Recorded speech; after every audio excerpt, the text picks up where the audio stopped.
അങ്ങനെ ആദ്യം നേരെ ചന്ദ്രോദയത്തിലേക്ക് കൊണ്ടുവരുന്നുണ്ട് കേട്ടോ രേവതിയും സച്ചിയും കൂടെ കൂടിയിട്ട്. വിമല വേണ്ടെന്ന് പറഞ്ഞെങ്കിൽ കൂടി ഇവർ സമ്മതിക്കാതെ ഇവർ തന്നെയാണ് കൊണ്ടുവന്നത്.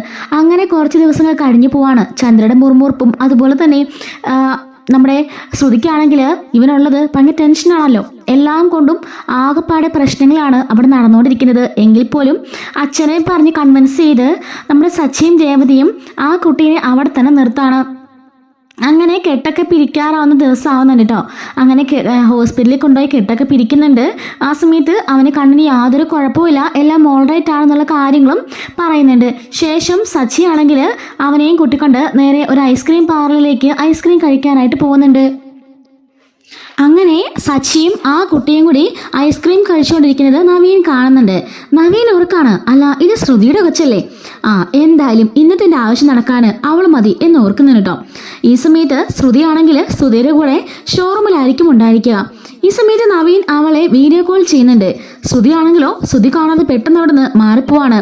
എന്തിനാടാ നീ ഇതിനെ ഇപ്പൊ എന്നെ വീഡിയോ കോൾ ചെയ്തെന്ന് ചോദിക്കുമ്പം നവീൻ പറയാണ്, അതെ ഒരു കാര്യം കാണിക്കാനാന്ന് പറഞ്ഞിട്ട് ബാക്ക് ക്യാമറ ഓണാക്കാണ്. അപ്പോഴാണ് സച്ചിയും കുട്ടിയും കൂടി ഇരുന്ന് ഐസ്ക്രീം കഴിക്കുന്നത് കാണുന്നത് കേട്ടോ. ഇത് ആരെന്ന് മനസ്സിലായോ? നിന്റെ മോനാ ആദി എന്ന് പറയുന്നുണ്ട് നവീന്. ശ്രുതി പറയാണ്, ഒന്ന് പതിയെ പറ, നീ എന്തിനാ ഇപ്പൊ അങ്ങോട്ടേക്ക് പോയത്? സച്ചി എങ്ങാണോ അറിഞ്ഞാൽ എല്ലാം തീർന്നു എന്ന് പറയാണ്. സച്ചി അപ്പോ ഒന്നും അറിഞ്ഞില്ലല്ലേ, എങ്കിലേ ഞാനിപ്പോ അറിയിക്കാൻ പോവാം. നിനക്കെന്താ പ്രശ്നം എന്ന് ചോദിക്കാണ്. എനിക്കിപ്പോ പ്രശ്നം 2 ലക്ഷം രൂപ വേണം. നീ ചോദിക്കുമ്പം എന്റെ കയ്യില് എവിടെന്നാ കാശ്? നീ എന്താ വിചാരിച്ചത്? ഞാനേ ഒന്നാമത് വീട്ടിപ്പാലിൽ കിടന്ന് ജോലി എടുത്ത് നല്ല തുച്ഛമായ പൈസയാണ് കിട്ടുന്നത്. അതൊക്കെ തന്നെ എന്തിനൊക്കെ തികയണമെന്ന് എനിക്ക് പോലും അറിയില്ല. അതിന്റെ കൂടെയാ നീ എന്നെ ടോർച്ചർ ചെയ്യുന്നേ എന്ന് പറയുന്നുണ്ട്. നവീൻ പറയുന്നുണ്ട്, എനിക്കതൊന്നും അറിയേണ്ട ആവശ്യമില്ല. ഞാൻ ചോദിച്ച 2 ലക്ഷം രൂപ എനിക്ക് വേണം. നിന്നെ ഞാൻ വീഡിയോ കോൾ ചെയ്തത് സ്ക്രീൻ റെക്കോർഡ് ചെയ്തിട്ടുണ്ട്. അതുകൊണ്ട് ഇത് ഞാൻ ഇപ്പൊ തന്നെ സച്ചിയെയും നിന്റെ ഭർത്താവിനെയും കാണിക്കും. എന്താ വേണോ എന്ന് ചോദിക്കാണ്. വേണ്ട, എങ്ങനെയെങ്കിലും പൈസ എത്തിച്ചു തന്നേക്കാം. നീ ദയവ് ചെയ്ത് പ്രശ്നങ്ങളൊന്നും ഉണ്ടാക്കരുത്. നീ പുതിയ ഷോറൂമൊക്കെ തുടങ്ങിയെന്ന് ഞാൻ അറിഞ്ഞു. 50 ലക്ഷം രൂപ മുടക്കി ഒരു ഷോറൂം തുടങ്ങാൻ കഴിയുന്നവളാണോ എനിക്ക് ക്യാഷ് തരാൻ പറ്റാത്തേ? നിനക്കത് അറിയാൻ വേല. അതൊക്കെ എങ്ങനെയുണ്ടായ പൈസയാണെന്നൊക്കെ നിനക്ക് അറിയത്തില്ലാഞ്ഞുണ്ടാ. ഒരുപാട് കഷ്ടപ്പെട്ട ആ ഷോറൂം ഇപ്പൊ തുറന്നിരിക്കുന്നത്. ദയവ് ചെയ്ത് എന്നെ ഇനിയും ടോർച്ചർ ചെയ്യരുത്. ഇത് ഞാൻ അവസാനമായി തരുന്ന 2 ലക്ഷം രൂപയായിരിക്കും എന്ന് പറയുന്നുണ്ട്.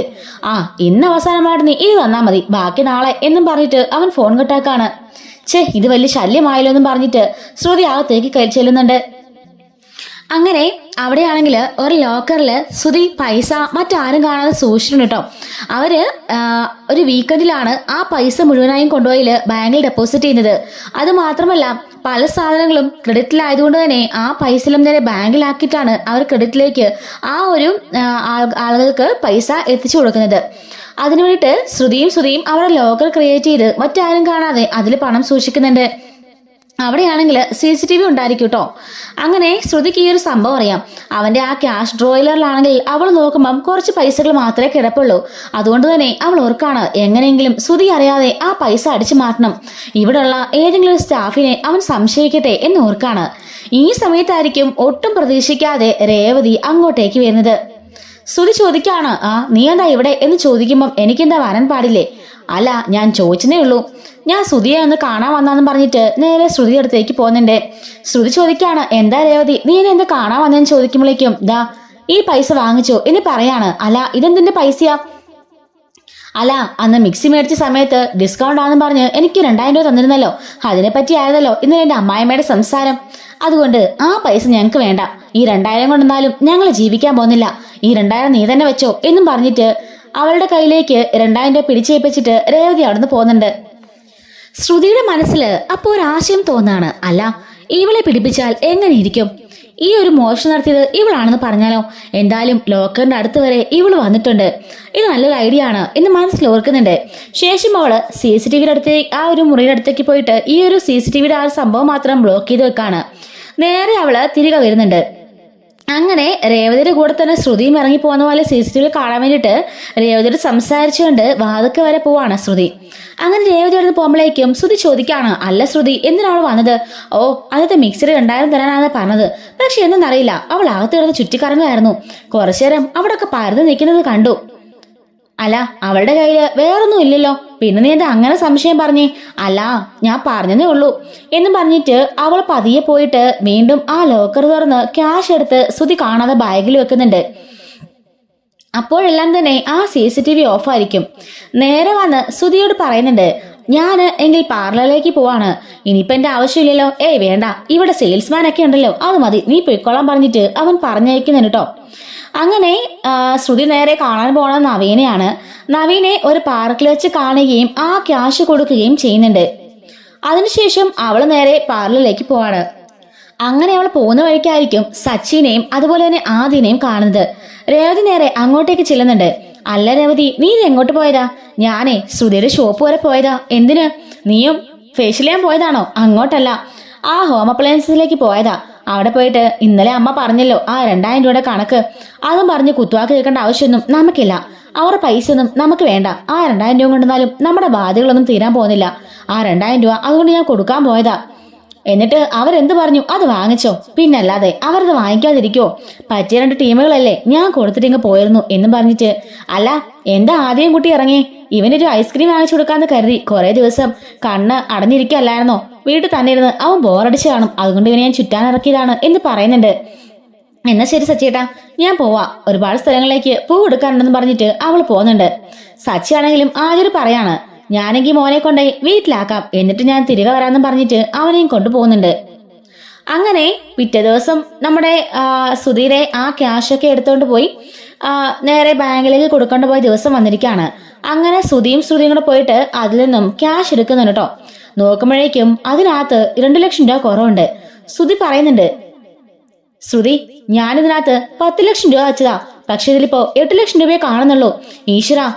അപ്പോഴേക്കും ശ്രുതി പറയുന്നുണ്ട്, ശ്രുതി, നീ ശരിക്കും കണക്ക് നോക്കിയോ? 8 ലക്ഷം ആയിരുന്നോ 10 ലക്ഷം ആയിരുന്നോ? എന്റെ പൊന്നു ശ്രുതി, ഞാനത് കമ്പ്യൂട്ടറിൽ കയറ്റിയ കണക്കാ. ഇവിടെ കൊണ്ട് വെച്ചതിന് ശേഷമാണ് ഞാനതിന്റെ ബില്ല് പോലും സെറ്റ് ആക്കിയത്. നീ ഒന്ന് ചെക്ക് ചെയ്ത് നോക്കുന്നു പറഞ്ഞിട്ട് ആ ബുക്കും ലാപ്ടോപ്പും എല്ലാം കാണിക്കുന്നുണ്ട്. ശരിയാണല്ലോ ശ്രുതി പറഞ്ഞത്. ഒന്നും അറിയാത്ത ഭാവത്തില് ശ്രുതി അഭിനയിച്ചുകൊണ്ട് ചോദിക്കാണ്. അതെ, അതാ ഞാൻ പറഞ്ഞത്, 2 ലക്ഷം രൂപ കുറവാ. ഈശ്വര, അല്ല നമ്മുടെ സ്റ്റാഫ്സിന് ആർക്കെങ്കിലും ഈ ഒരു ലോക്കർ അറിയോ? ഏയ് ഇല്ല, ആർക്കും തന്നെ അറിയില്ല. ഇത് രഹസ്യമായിട്ടുള്ള ലോക്കറാ, നമുക്ക് 2 മാത്രമേ ഈ ലോക്കറിന്റെ കാര്യം അറിയുള്ളൂ എന്ന് പറയുമ്പം അല്ലാതെ പിന്നെ സംശയത്തക്ക വിധത്തില് ഇവിടെ ആരാ വന്നേന്ന് ശ്രുതി അങ്ങോട്ട് ചോദിക്കാണ് ശ്രുതിയോട്. ശ്രുതി പറയാണ്, ഇന്നലെ ഇവിടെ അങ്ങനെ മറ്റാര് വരണ? ആ രേവതി വന്നിരുന്നല്ലോ എന്ന് പറയുന്നുണ്ട്.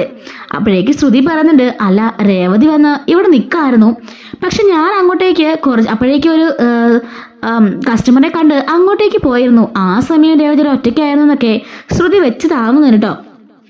അപ്പോഴേക്കും ശ്രുതി ചോദിക്കാണ്, ഈശ്വര, അപ്പൊ അവളാണോ കട്ടത്? അയ്യോ, ഞാൻ കട്ടൊന്നും ഞാൻ കണ്ടില്ല, പക്ഷെങ്കില് അവളോടൊന്ന് പരങ്ങുന്നത് കണ്ടു. അതിന് ലോക്കറിന്റെ പാസ്വേഡ് വല്ലതും അവൾക്കറിയോ എന്ന് ചോദിക്കാണ്. അത് ശരിയാണല്ലോ, പിന്നെ അവൾ എങ്ങനെ കാശ് എടുത്തു കാണുമെന്ന് ശ്രുതി കാശ് എടുത്തെന്നുള്ള ഉറപ്പിച്ച രീതിയിൽ തന്നെ സംസാരിക്കാണ്. അപ്പോഴേക്കും ശ്രുതി പറയുന്നുണ്ട്, പെരും കള്ളിയായിരിക്കും, അതുകൊണ്ടായിരിക്കും അവക്കെല്ലാം അറിയായിരിക്കും, നമുക്ക് CCTV ഒന്ന് ചെക്ക് ചെയ്ത് നോക്കാന്ന് പറഞ്ഞ് ശ്രുതിയും കൂടി അത് ചെക്ക് ചെയ്ത് നോക്കുമ്പോൾ കൃത്യം രേവതി വന്ന് അകത്തേക്ക് വരുന്നുണ്ട്. ഈ സമയത്ത് CCTVയിലേക്ക് രേവതി നോക്കുന്നുണ്ട് കേട്ടോ. അതിനുശേഷം രേവതിയും ആ ശ്രുതിയും കൂടി ആ CCTV ഫ്രണ്ടിൽ മാറുന്നതും കാണിക്കുന്നുണ്ട്. പിന്നീട് ഓഫാണ് കാണിക്കുന്നത്.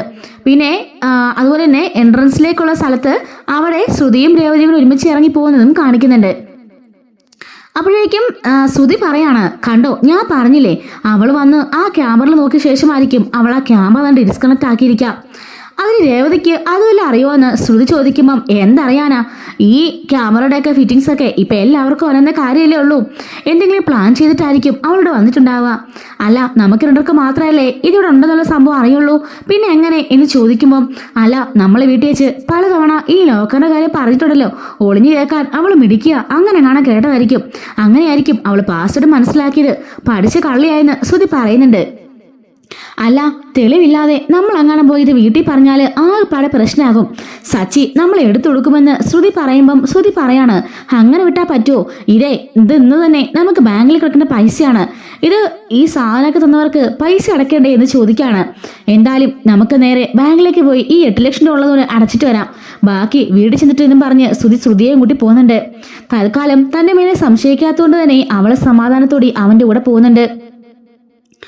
അങ്ങനെ സന്ധ്യയാകുമ്പോഴേക്കും ശ്രുതിയും രേവതിയും സച്ചിയും വർഷയും ശ്രീകാന്തും അതുപോലെ ചന്ദ്രൻ രവിയും എല്ലാവരും ആ ഒരു വീട്ടിൽ ഹാജരായിട്ടുണ്ട് കേട്ടോ. ആദ്യം അതുപോലെ തന്നെ അവൻ്റെ വല്യമ്മയും നമ്മുടെ ശ്രുതി വഴക്ക് പറഞ്ഞ പ്രകാരം അവളെ സ്വന്തം നാട്ടിലേക്ക് തിരിച്ചു പോവാണ്. അങ്ങനെ സുധി എല്ലാവരും വിളിച്ച് ഹാളിലേക്ക് കൊണ്ടുവരുന്നുണ്ട്. സച്ചി പറയാണ്, എന്താടാ നീ എന്തിനാലും ഹാളിലേക്ക് വിളിക്കുന്നത്? ഒരു അത്യാവശ്യ കാര്യം പറയാനാ, കേട്ടു വരുമ്പോഴേ നിങ്ങൾക്ക് എല്ലാവർക്കും മനസ്സിലായിക്കോളും എന്ന് പറയുന്നുണ്ട്. സച്ചി ചോദിക്കുകയാണ്, എന്ത് കാര്യമാണ് അവൻ പറയാൻ പോണേ, പെട്ടെന്ന് പറഞ്ഞാൽ കേട്ടോ, എനിക്ക് ഉറക്കം വരുന്നു എന്ന് പറയാണ്. അപ്പോഴേക്കും സുധി പറയുന്നുണ്ട്, അമ്മേ അച്ഛാ, 10 ലക്ഷം രൂപ ഞാൻ എൻ്റെ ഷോറൂമില് ഒരു ലോക്കറിൽ സൂക്ഷിച്ചിരിക്കായിരുന്നു. കഴിഞ്ഞ 1-2 മാസമായിട്ട് ഞങ്ങൾ അവിടെ തന്നെയാണ് ക്യാഷ് വെക്കാറുള്ളത്, ഞങ്ങളുടെ കമ്പനി തുടങ്ങിയ സമയം തൊട്ടേ. പക്ഷെ ഇന്നേ വരെ അതിന് 1 രൂപ പോലും മോഷണം പോയിട്ടില്ല. അതിനകത്തുള്ള പാസ്വേഡും എനിക്കും ശ്രുതിക്കും മാത്രമേ അറിയായിരുന്നുള്ളൂ. പക്ഷെങ്കിൽ ഇന്നലെ അതിന് 2 ലക്ഷം രൂപ മോഷണം പോയെന്ന് പറയുമ്പോഴേക്കും സച്ചി പറയാണ്, എടാ നിനക്ക് നിന്റെ ഭാര്യയ്ക്ക് മാത്രമേ പാസ്വേഡ് അറിയുന്നുള്ളെങ്കിൽ പിന്നെ ആരാ എടുത്തേന്ന് സംശയിക്കേണ്ട കാര്യമുണ്ടോ? നീയോ നിന്റെ ഭാര്യ ആയിരിക്കും. സച്ചി അനാവശ്യം പറയരുത് കേട്ടോ എന്ന് ശ്രുതി പറയുന്നുണ്ട്. അല്ല, നിങ്ങൾ തന്നെയാ പറഞ്ഞത് പാസ്വേഡുള്ള ലോക്കറാണ്. പിന്നെ ലോക്കർ ആർക്കെങ്കിലും പൊട്ടിക്കാൻ പറ്റുമോ? അല്ല ലോക്കർ പൊട്ടിയിരിക്കായിരുന്നു ചോദിക്കുമ്പം പൊട്ടിയിട്ടൊന്നുമില്ല, പാസ്വേഡ് ഉപയോഗിച്ച് തന്നെയാ 6 ലോക്കർ തുറന്നതെന്നും ശ്രുതി പറയാണ്. അപ്പോഴേക്കും അച്ഛൻ പറയുന്നുണ്ട്, എന്താടാ ഇത്, നിങ്ങൾ എന്നാ കുഞ്ഞു കളിക്കാണോ? ആരെങ്കിലും തന്നെ ഷോറൂമിൽ അങ്ങനെ ലോക്കർ ഉണ്ടാക്കി പൈസ വെക്കുവോ? അതൊക്കെ എന്ത് മണ്ടത്തരാണ്. അത് മാത്രമല്ല CCTV ഉണ്ടെന്ന് പറഞ്ഞാലും എത്രയൊക്കെ ഉണ്ടെന്ന് പറഞ്ഞാലും അതൊന്നും ഒരിക്കലും സേഫ് ഇല്ല. ആ കാശ് അപ്പം തന്നെ ഡെയിലി ബാങ്കിൽ നിക്ഷേപിക്കണമെന്നും അച്ഛൻ പറയുന്നുണ്ട്. അപ്പോഴേക്കും ശ്രുതി പറയാണ്, അവിടുത്തെ സ്റ്റാഫുകൾക്ക് പോലും അങ്ങനെ സംഭവം അവിടെ ഉണ്ടെന്ന് അറിയില്ല. ആ രീതിക്ക് സേഫായിട്ടാ ഞങ്ങളോട് വെച്ചേക്കുന്നത്. പക്ഷെ ഇത് എങ്ങനെ പോയി എന്നുള്ള കാര്യം ഞങ്ങൾക്ക് അറിയില്ലെന്ന് പറയുമ്പം സച്ചി സംശയത്തോടെ ശ്രുതിയെ തന്നെ നോക്കുകയാണ്. അച്ഛൻ ചോദിക്കാണ്, അല്ല പിന്നെ ആരെ നിങ്ങൾക്ക് സംശയം എന്ന് ചോദിക്കുമ്പോഴേക്കും ശ്രുതി അവന്റെ ലാപ്ടോപ്പ് തുറന്ന് ആ CCTV കാണിക്കാണ്. വ്യാഴാഴ്ചയാണ് രേവതി അങ്ങോട്ടേക്ക് വന്നിരിക്കുന്നത്. വ്യാഴാഴ്ച ഉച്ചയായപ്പോഴേക്കും ആ ക്യാഷ് ഞാൻ 10 ലക്ഷം രൂപ അതിൽ നിക്ഷേപിക്കുന്നത് ദാ ഈ വീഡിയോയിലുണ്ട്. അതിനുശേഷമാണ് രേവതി അങ്ങോട്ടേക്ക് വന്നിരിക്കുന്നത്. അപ്പോഴേക്കും രേവതിയുടെ നെഞ്ചെന്ന് കാളി ആകെപ്പാടെ വിഷമിച്ച് നിൽക്കായിരിക്കും. ശ്രുതി പറയുന്നുണ്ട്, ദാ രേവതി വന്നപാടെ ക്യാമറയിലേക്ക് നോക്കുന്നത് കണ്ടോ? രേവതിയും ശ്രുതിയും കൂടി അവർ വന്നതിന് ശേഷം ആ ക്യാമറ പ്രവർത്തിച്ചിട്ടില്ല. അതിനർത്ഥം രേവതി ഇന്ന് കയറിയ ശേഷം ആ ക്യാമറ ആരോ ഡിസ്കണക്ട് ചെയ്തു എന്നല്ലേ അർത്ഥം എന്ന് ചോദിക്കാണ്. ശേഷം എൻട്രൻസിലേക്കുള്ള CCTVയിൽ ശ്രുതിയും രേവതിയും നടന്ന് പുറത്തേക്ക് പോകുന്നതും കാണിക്കുന്നുണ്ട് എന്ന് പറയാണ്. ഇതിൽ നിന്ന് തന്നെ നമുക്ക് എന്ത് മനസ്സിലാക്കാമെന്ന് ശ്രുതി ചോദിക്കുമ്പം സച്ചി ചോദിക്കാണ്, എന്താ മനസ്സിലാക്കേണ്ടത് എന്ന് ചോദിക്കാണ്. പണം കെട്ടത് ഇവളാ ഈ രേവതി എന്ന് പറയാണ് കേട്ടോ. അപ്പോഴേക്ക് രേവതി സച്ചിയിടാന്ന് പറഞ്ഞ് പൊട്ടിക്കരയുന്നുണ്ട്. നിങ്ങൾ എന്താ പറഞ്ഞത്? ഞാൻ ക്യാഷ് കട്ടൂന്നോ? അതൊക്കെ നിങ്ങളുടെ ഭാര്യയുടെ ജോലിയായിരിക്കും, ഞാൻ ഒരിക്കലും ചെയ്യില്ലെന്ന് രേവതി പറയാണ്. അപ്പോഴേക്കും സച്ചി പറയുന്നുണ്ട്, അതെ, എന്റെ ഭാര്യ ഒരിക്കലും കക്കില്ല. അവളെ അന്തസ്സായിട്ട് കഷ്ടപ്പെട്ട് ജോലി എടുത്താൽ ജീവിക്കുന്നേ. നിന്റെ ഭാര്യയാണ് എല്ലാ ഫ്രോഡ് പണിയും ചെയ്ത് നടക്കുന്നത്. അത് നിനക്ക് താമസിച്ചത് മനസ്സിലാവും. അതുകൊണ്ട് ആവശ്യമില്ലാതെ ഞങ്ങളുടെ മേലെ പഴിയിടാൻ ശ്രമിക്കണമെന്ന് പറയുമ്പം ശ്രുതി പറയാണ്, ഞങ്ങള് ബാക്കിയുള്ള കാശ് കൊണ്ടുപോയി ഞങ്ങള് ബാങ്കിലിട്ടു. സത്യം ഇന്നോ നാളത്തിൽ തെളിഞ്ഞില്ലെന്നുണ്ടെങ്കിൽ തിങ്കളാഴ്ച രാവിലെ ഞാൻ കൂടെ പോലീസ് സ്റ്റേഷനിൽ കേസ് കൊടുക്കും. നിന്റെ ഭാര്യനെ ഇവിടെ വന്നവർ അറസ്റ്റ് ചെയ്തുകൊണ്ട് പോകുമെന്നും പറയുന്നുണ്ട്. അപ്പോഴേക്കും രേവതി സച്ചിയെ കെട്ടിപ്പിടിച്ച് കരയുന്നുണ്ട്. സച്ചിയേട്ടാ, ഞാനൊന്നവിടെ പോയത് സച്ചിയോട് ഞാൻ പറഞ്ഞതല്ലേ, അവിടുന്ന് ഞാൻ ആ മിക്സിയുടെ ക്യാഷ് എടുക്കാനായിട്ട് പോയതാ. അവിടെ ചെന്നപ്പോഴേക്കും അവിടെ ആ ലോക്കറിന്റെ അവിടെ നിൽക്കായിരുന്നു ശ്രുതി. അത് ലോക്കറാണെന്നും എനിക്കറിയില്ലായിരുന്നു. ശ്രുതിയോട് ഞാൻ പൈസ കൊടുത്തപ്പം അതൊന്നും വേണ്ടെന്ന് പറഞ്ഞ് കുറച്ചേരം സംസാരിച്ചു. അപ്പോഴാണ് അങ്ങോട്ടേക്ക് ഒരു കസ്റ്റമർ വന്നപ്പോൾ ശ്രുതി പോയി സംസാരിക്കുന്നത് ഞാൻ കണ്ടു. ശേഷം ഞാനും ശ്രുതിയും കൂടി ഒരുമിച്ചാണ് അവിടെ നിന്ന് പോയെന്നൊക്കെ രേവതി പറയുന്നുണ്ട്. അപ്പോഴേക്കും ശ്രുതി പറയാണ്, കണ്ടോ അവള് തന്നെ പറഞ്ഞു ഞാൻ കസ്റ്റമറോട് സംസാരിക്കുകയാണെന്ന്. ആ സമയത്ത് അവൾ മാത്രമേ ഉണ്ടായിരുന്നുള്ളൂ. ഏകദേശം കസ്റ്റമറോട് ഞാൻ 10-15 മിനിറ്റ് സംസാരിച്ചിട്ടുണ്ട്. അത്രയും നേരം രേവതി എവിടെ ആയിരുന്നു എന്ന് ചോദിക്കാണ്. സച്ചേട്ടാ, ഞാനപ്പോൾ അവിടുത്തെ ഫ്രിഡ്ജും വാഷിംഗ് മെഷീനൊക്കെ ചുമ്മാ നോക്കിക്കൊണ്ട് അതിൽ നടക്കായിരുന്നു പറയുന്നുണ്ട്. ശ്രുതി പറയാണ്, വേറൊരു ക്യാമറയിലും ഇവള് പറഞ്ഞിട്ടില്ല. ശ്രുതി കസ്റ്റമറോട് സംസാരിക്കുന്നത് അവിടെ കാണുകയും ചെയ്യാം. പിന്നെ എങ്ങനെ ആ CCTV ഓഫായി എന്നുള്ള കാര്യം ശ്രുതി ചോദിക്കാണ്. രേവതി പറയുന്നുണ്ട്, സച്ചിയേട്ടാ സത്യമായിട്ടും എനിക്കറിയില്ല, ഞാൻ എടുത്തിട്ടില്ലെന്ന് പറയുമ്പം സച്ചി പറയാണ്, നീ എന്തിനാ ഇങ്ങനെയൊക്കെ പറയുന്നത്? നിന്നെ എനിക്കറിയില്ലേ? ഇവരോട് പോയി പണം നോക്കാൻ പറ. ഇങ്ങനെ പല കള്ളത്തരങ്ങളും ഇവര് പറയും, നീ ഒന്ന് മൈൻഡ് ചെയ്യണ്ടെന്ന് പറയുമ്പം ശ്രുതി പറയാണ്, നിനക്ക് മൈൻഡ് ചെയ്യണ്ടായിരിക്കും. കാരണം 10-100 ഓടുന്ന നിനക്ക് അതിന്റെ വിഷമം അറിയില്ല. 2 ലക്ഷം രൂപയാണ് ഒറ്റയടിക്ക് കാണാതെ പോയത്. സാധനങ്ങൾ കടന്നുന്ന ആൾക്ക് തിരിച്ചു കൊടുക്കാനുള്ള ക്യാഷ്, അത് മര്യാദയ്ക്ക് ക്യാഷ് കാണാമെന്ന് പറഞ്ഞിട്ട് സച്ചിന് കോളർ കുത്തി പിടിക്കാണ്. രേവതിയാണെങ്കിലും അവിടെ നിന്ന് പൊട്ടിക്കരയുന്നുണ്ട്. സച്ചി പറയാണ്, മര്യാദയ്ക്ക് സംസാരിച്ചില്ലെങ്കിൽ എന്റെ നീ അടിപിടിക്കുന്നു പറഞ്ഞിട്ട് പരസ്പരം രണ്ടുപേരും തല്ലുകൂടുന്നുണ്ട്. അപ്പോഴേക്കും ചന്ദ്ര അവിടെ കിടന്ന് അലറി വിളിക്കാണ്. ഈ രാക്ഷസി, ഈ കള്ളി എന്നിങ്ങോട്ടേക്ക് വന്നു കയറിയോ അന്ന് തുടങ്ങിയ പ്രശ്നമാണ്. ഒരിക്കലും ഈ പ്രശ്നങ്ങളൊന്നും അവസാനിക്കില്ല. ഇവള് എന്ന് കാലുകുത്തിയോ അന്നേ ഈ വീട് മുടിഞ്ഞു എന്നൊക്കെ പറഞ്ഞിട്ട് അവിടെ കിടന്ന് വല്ലാണ്ട് ബഹളം വെക്കുന്നുണ്ട്. അപ്പോഴേക്കും രേവതി കരഞ്ഞോണ്ട് പറയാണ്, ഞാൻ എടുത്തിട്ടില്ലെന്ന് പറയുമ്പോൾ വർഷയും ശ്രീകാന്തും പറയുന്നുണ്ട്, ഒരിക്കലും ചേച്ചി അങ്ങനെ ചെയ്യില്ല, ഞങ്ങൾക്കറിയാം എന്ന് പറയാണ്. അപ്പോഴേക്കും ചന്ദ്ര പറയുന്നുണ്ട്, അന്ന് വർഷയുടെ മാല കട്ടതും ഇവള് തന്നെയായിരിക്കും. എന്നിട്ട് ഓരോ കള്ളക്കഥ ഉണ്ടാക്കി പറഞ്ഞ് അവൾ എന്തൊക്കെ അഭിനയിച്ചു എന്നൊക്കെ പറയുന്നുണ്ട് കേട്ടോ. രവി പറയാണ്, ഇത് ചന്ദ്ര എന്റെ നീ മേടിക്കും, അവൾ ഒരിക്കലും അങ്ങനെ ചെയ്യില്ലെന്ന് അവനും തറപ്പിച്ച് പറയുന്നുണ്ട്. ശ്രുതിയും ആ പറഞ്ഞ വാക്കിൽ തന്നെ ഉറച്ചു നിൽക്കാണ്. ഓഹോ, അപ്പൊ പണം തരാൻ ആർക്കും ഉദ്ദേശിച്ചില്ലല്ലോ. അങ്ങനെയെങ്കിൽ ഞാൻ പോലീസിൽ കേസ് എടുക്കാൻ പോവാ, അവർ അന്വേഷിക്കട്ടെ എന്ന് പറയുന്നുണ്ട്. അപ്പോഴേക്കും ശ്രുതി പറയാണ്, എന്തിനാ രേവതി ആ പാടെ നാണക്കേടാവും. പോലീസൊക്കെ ഇവിടെ നിന്ന് അറസ്റ്റ് ചെയ്തുകൊണ്ട് പോയാൽ പിന്നെ ജീവിച്ചെന്നിട്ട് കാര്യമുണ്ടോ? അതുകൊണ്ട് ആ ക്യാഷ് എടുത്തെങ്കിൽ തിരിച്ചു കൊടുത്തേക്കെന്ന് പറയാണ്. രേവതി പൊട്ടിക്കരഞ്ഞുകൊണ്ട് ശ്രുതിയെ വല്ലാത്തൊരു നോട്ടം നോക്കുന്നുണ്ട്. ഛേ, നിനക്ക് നാണുണ്ടോ ഇങ്ങനെ പറയാനായിട്ട്? ഞാനവിടെ വന്ന് നിന്റെ ക്യാഷും തന്ന് ഞാൻ അങ്ങോട്ടേക്ക് തിരിഞ്ഞു നടന്ന് അവിടെയുള്ള സാധനങ്ങളൊക്കെ നോക്കുന്നത് നീ കണ്ടതുമാണ്. അല്ല, ഞാൻ ഒരു കാര്യം ചോദിക്കട്ടെ, നിങ്ങളുടെ ലോക്കറിന് പാസ്വേഡ് ഒന്നും ഇല്ലെന്ന് ചോദിക്കാണ്. സച്ചി പറയാണ്, അതേലോ, അങ്ങനെ കാണുമല്ലോ. ഒരു ഷോറൂമിൽ ഇങ്ങനെ ലോക്കർ വെച്ചാൽ ഏറ്റവും വലിയ മണ്ടിനും മണ്ടിയാണ് നിങ്ങള്. അതില് പാസ്വേഡ് കൂടി ഇല്ലെന്ന് ചോദിക്കുമ്പം പാസ്വേഡ് ഉണ്ടോ എന്ന് ശ്രുതി പറയാണ്. അല്ലെങ്കിൽ പാസ്വേഡ് ആർക്കൊക്കെ അറിയാമെന്ന് ചോദിക്കുമ്പം ശ്രുതി പറയാണ്, എനിക്കും. അതുപോലെ തന്നെ ഈ ശ്രുതിക്കും പാസ്വേഡ് അറിയെന്ന് പറയുമ്പം രേവതി പറയാണ്, കണ്ടോ അച്ഛാ, അവർക്കറിയുന്ന പാസ്വേഡ് എനിക്ക് എങ്ങനെ അറിയും, ഞാൻ എങ്ങനെ അറിയും ചോദിക്കാണ്. അപ്പോഴേക്ക് ശ്രുതി പറയാണ്, ഈ ലോക്കറിന്റെ കാര്യം പലതവണ ഞങ്ങൾ ഇവിടുന്ന് പറഞ്ഞിട്ടുണ്ട്. അതിന്റെ പാസ്വേഡിനെ കുറിച്ചും ഞങ്ങൾ സംസാരിച്ചിട്ടുണ്ട്. എന്റെ ബർത്ത് ഓഫ് ഡേറ്റ് ആണ് ആ പാസ്വേഡ്. അതൊക്കെ രേവതി ഒളിഞ്ഞു കേട്ട് കാണും. അപ്പോഴേക്കും രേവതി പറയാണ്, ആ സ്വഭാവമൊന്നും എനിക്കില്ല. ആര് പറഞ്ഞില്ലെന്ന്? പലതവണ ഞങ്ങൾ സംസാരിക്കുന്നത് നീ ഒളിഞ്ഞു കേട്ടിട്ടില്ലേ? അതും പറഞ്ഞ് ഇവിടെ എന്തൊക്കെ ബഹളങ്ങൾ ഉണ്ടായിട്ടുണ്ട്. സച്ചിയും അങ്ങനെ തന്നെ. നിങ്ങൾ രണ്ടുപേരുടെ പ്ലാൻ ചെയ്തിട്ടായിരിക്കും ഇതൊക്കെ ചെയ്തതല്ലേ എന്ന് ചോദിക്കുമ്പോഴേക്കും രേവതി പറയാണ്, CCTV പുറത്തുനിന്ന് കണ്ട ഒരു അറിവ് മാത്രമേ എനിക്കുള്ളൂ അച്ഛാ, അല്ലാതെ അത് എങ്ങനെ പ്രവർത്തിപ്പിക്കാതിരിക്കണമെന്നും എനിക്കറിയില്ല എന്ന് പറയാണ്. അപ്പോഴേക്ക് ശ്രുതി പറയുന്നുണ്ട്, അതൊക്കെ ഫോണിൽ നോക്കി പഠിക്കാനാണോ രേവതി പാട്? പാസ്വേഡും അതുപോലെ തന്നെ ആ ലോക്കറുടെ നീ ഞങ്ങളെ പറഞ്ഞു കേട്ട് മനസ്സിലാക്കി കാണും. അങ്ങനെ യൂട്യൂബിലൊക്കെ നോക്കി ആ വീഡിയോ പഠിച്ചിട്ടായിരിക്കും അങ്ങോട്ടേക്ക് കയറി വന്നേന്നും ശ്രുതി പറയുന്നുണ്ട്. രേവതി പറയാണ്, ദേ ശ്രുതി, എന്റെ ക്ഷമ നീ പരീക്ഷിക്കരുത്. ഞാൻ ഒരിക്കലും അങ്ങനെ തെറ്റ് ചെയ്യില്ല. എനിക്കതിന്റെ ആവശ്യമില്ല. നീക്കും നിന്റെ ഭർത്താവിനുമാണ് അമ്മാതിരി സ്വഭാവമൊക്കെ ഉള്ളത്. ലക്ഷങ്ങൾ അടിച്ചോണ്ട് പോകുന്നതൊക്കെ നിങ്ങളുടെ സ്വഭാവമാണ്. ആ സ്വഭാവം എനിക്കില്ല എന്നൊക്കെ അവള് പറയുന്നുണ്ട്. ശ്രുതി പറയാണ്, ഓഹോ, അപ്പൊ നീ ക്യാഷ് തരാൻ ഉദ്ദേശമൊന്നുമില്ലല്ലേ? എങ്കിലേ ഞാൻ കാണിച്ചു തരാം. ഞാൻ സ്റ്റേഷനിലേക്ക് പോവാണ്, കേസ് എടുക്കാൻ പോവാണെന്നൊക്കെ ശ്രുതി പറയുമ്പോഴേക്കും രേവതി പറയുന്നുണ്ട്, ഞാൻ ആ കാശ് കട്ടിട്ടില്ല, അതുകൊണ്ട് തന്നെ പേടിക്കേണ്ട ആവശ്യം എനിക്കില്ല. നീ കൊണ്ട് കേസ് കൊടുക്ക്, പോലീസുകാരുണ്ടല്ലോ അവരെ കണ്ടുപിടിക്കട്ടെ എന്നും രേവതി പറയുന്നുണ്ട് കേട്ടോ. ഇത് കേൾക്കുമ്പോൾ നമ്മുടെ ശ്രുതിക്ക് നല്ല പേടിയാവുന്നുണ്ട്. പോലീസുകാരെങ്ങാനും വന്ന് അന്വേഷിച്ചു കഴിഞ്ഞാൽ അതിൽ അവളുടെ ഫിംഗർ പ്രിന്റ് ഇല്ല, അതുപോലെ തന്നെ മറ്റെന്തെങ്കിലുമൊക്കെ കേസുകൾ നമ്മുടെ പോലീസുകാർ തെളിയിക്കുമല്ലോ. അതോർത്ത് ഇവളൊന്ന് പേടിക്കുന്നുണ്ട്. ചന്ദ്ര പറയാണ്, അതേ മോനെ, കേസ് കൊടുക്ക്. അങ്ങനെയെങ്കിലും ഈ കള്ളയുടെ സ്വഭാവം ഇവിടെയുള്ള എല്ലാവർക്കും മനസ്സിലാവട്ടെ, ഇവള് ജയിലിലേക്ക് പോട്ടെ എന്ന് പറയുന്നുണ്ട്. രവിയും സച്ചിയും പറയാണ്, അവൾ ഒരിക്കലും അങ്ങനെ ചെയ്യില്ലെന്ന് ഞങ്ങൾക്കറിയാം. എന്തായാലും നിങ്ങളുടെ പോലീസിൽ കേസ് കൊടുക്ക്, അവർ അന്വേഷിക്കട്ടെ. അന്വേഷിച്ചിട്ടല്ലേ അവൾ അറസ്റ്റ് ചെയ്യുള്ളൂ. ആ സമയത്ത് തിളയുള്ളതെല്ലാം തെളിഞ്ഞോളുമെന്നും സച്ചി പറയാണ്. ഇതിന്റെ പിന്നിൽ ആരാണോ കളിച്ചത്, എന്റെ രേവതിയെ ആരാണോ കൊടുക്കാൻ ശ്രമിച്ചത്, അവരൊരിക്കലും രക്ഷപ്പെടാൻ പോണില്ല. അവരെ ഞാൻ പൂട്ടും. ഞാനും എന്റേതായ രീതിക്ക് അന്വേഷിക്കാൻ പോവാണ്. എന്റെ ഭാര്യയെ സംരക്ഷിക്കാനുള്ള ഉത്തരവാദിത്തം എനിക്കാണ്. അതുകൊണ്ട് അവളെ ആരും കള്ളിന്ന് വിളിക്കാനോ ആ മുദ്രകുത്താനോ സമ്മതിക്കില്ല.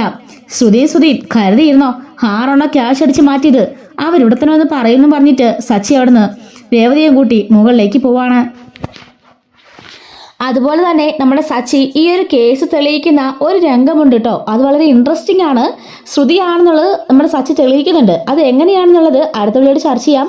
മിസ്സാവാതിരിക്കാൻ ചാനൽ സബ്സ്ക്രൈബ് ചെയ്ത് സപ്പോർട്ട് ചെയ്യണേ. Thanks for watching.